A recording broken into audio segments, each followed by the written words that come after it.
So Kim Kardashian crypto ad singled out by a financial watchdog. So let's get right into the story. So Charles Rendell said Miss Kardashian had asked her 250 million followers to speculate on crypto tokens by promoting an advert for Ethereum Max. He called it a speculative digital token created a month before by unknown developers. And he accused influencers of fueling the delusions of quick riches. Mr. Randall was speaking to the Cambridge International Symposium on Economic Crime, which, by the way, think of the whole issue with the Save the Kids token. It's kind of like a similar situation. So the FCA chairman said Ms. Kardashian's Instagram post, which he noted had been correctly flagged as an ad, may have been the financial promotion with the single biggest audience reach in history. The promoted token Ethereum Max was, he stressed, not to be confused with the Ethereum cryptocurrency. I can't say whether this particular token, Ethereum Max, is a scam, he said, but social media influencers are routinely paid by scammers to help them pump and dump new tokens on the back of pure speculation, and some influencers promote coins that turn out simply not to exist at all, he said.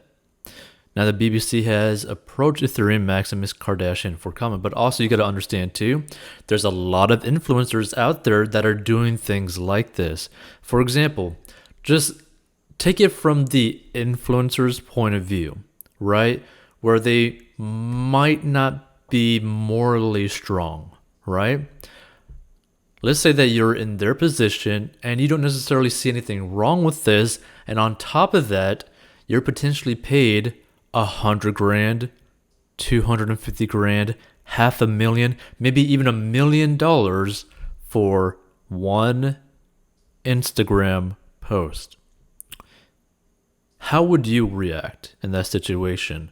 Which a lot of people don't really take that into consideration, because it's like any average person, if they were offered $1 million to do an Instagram post, guess what? They're probably going to do something like that, right? Just for the average human person, average human being, because that type of money is crazy, right? And the thing is, what worries me about like influencers like Kim Kardashian or like other massive influencers that do things like this is that they end up like almost tarnishing the reputation that they've built over a very long time and potentially damaging the people that end up following them, which is sad to see, right? Like, you don't want to see someone who has built a massive following end up doing like pretty much almost purposeful harm to their own followers.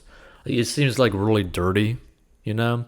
It's like, why would you do that to the people who actually like your stuff? Like it just seems crazy to me a little bit. So Mr. Rendell said about 2.3 million Bitrons currently hold cryptocurrency, and he said 14% of them also use credit as in leverage to purchase them, as in debt, thereby increasing the exposure to loss. He said the FCA had repeatedly warned about the risk of holding speculative tokens which are not regulated by the FCA or covered by any compensation scheme. So if you buy them, you should be prepared to lose all your money, he said. Mr. Rendo said there was a case for regulation of promotions to address the consumers' misconceptions that their investments were protected and the relentless and often misleading advertising techniques of some crypto businesses. So I thought this is like a fair point, right? This is kind of like to bring awareness to this type of situation, right? So I really hope that these influencers, whether it be Kim Kardashian or someone else at that level of influence, right? I hope that they end up being like a little bit smarter with what they like associate themselves with, because look, I understand like at that level they're probably just doing anything they can to make as much money as possible. Like I understand that. But at the same time, you got to like look at yourself and be like, "Hey, do I really want to promote something that I literally have no knowledge about? Do I really want to push something towards my fans that like could potentially be harmed by it?" Right? It's like it's kind of like something like you're pushing cigarettes on people and you don't even smoke cigarettes kind of situation, right? Like it's just a really weird feeling, and just looking at it from like the outside in, you could be like, well, why the hell are you doing that? Right? Like, it's one thing to promote something that you yourself are getting involved in, right? Because you're just basically saying, like, hey, I'm getting involved in this, you could come and join me or not, right? Other than just like basically blatantly promoting something, even though, yeah, you say it's an ad, it's like, come on.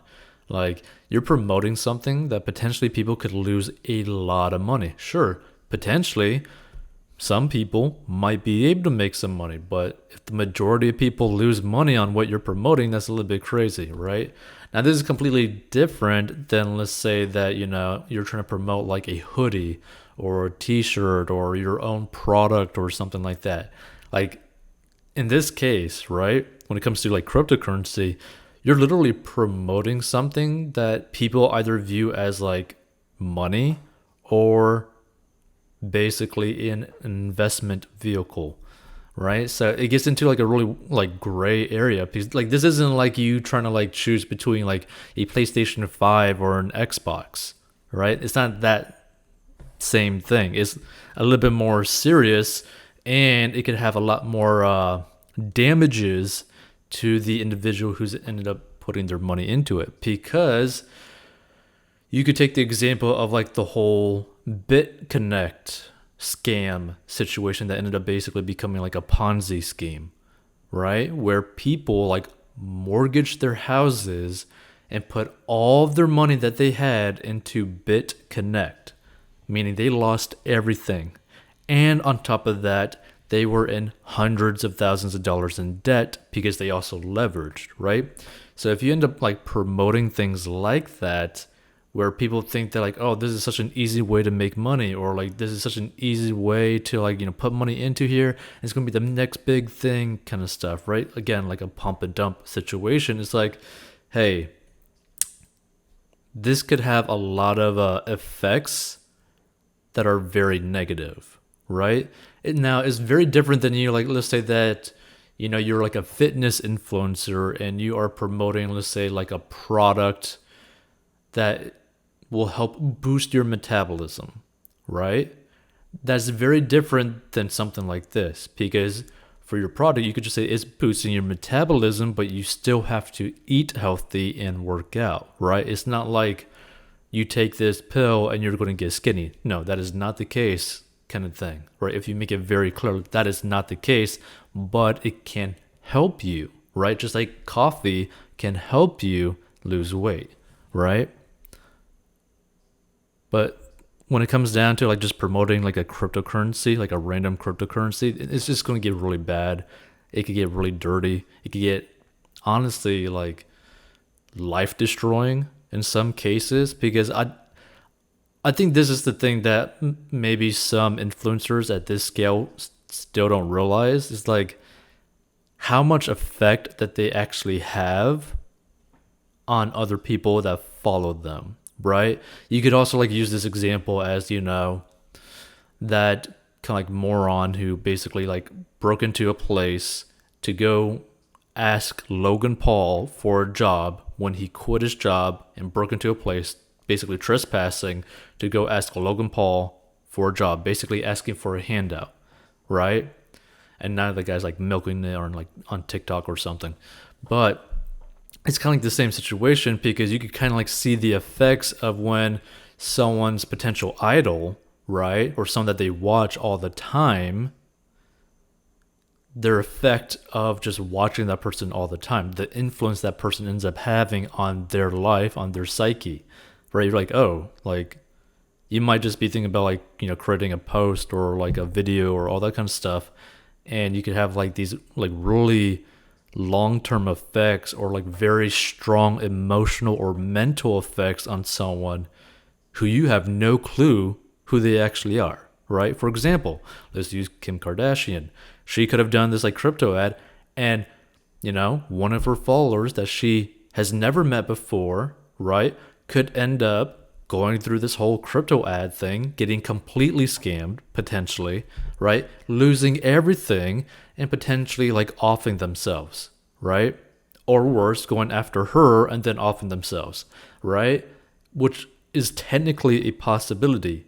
Because like this is the same thing with the whole Bernie Madoff thing. It's like there's a lot of effects that could potentially be very negative by these influencers that end up doing things like this, right? Like I think a lot of influencers should stay away from trying to promote basically any financial thing, like any financial like coin or crypto coin or cryptocurrency or things like that. Now that is vastly different than, let's say, doing very conservative investments of like mutual funds or like index funds, right? Or real estate. But there's also forms of those that people could end up, splicing and basically promoting something that is very heinous, right? So the way to really look at it, just be careful as to like what you see out there. But also we use another example, right? So like, for example, we push, if you go to 40inbox.com, you can learn how to get out of debt, right? But we don't like push things as like, hey, like, you're going to get out of debt and get super rich and all this other crazy nonsense, right? No, like you're going to learn the very simple steps to getting out of debt so that you can build a strong financial foundation so that you can live a much better life later on the line, right? Later down the line.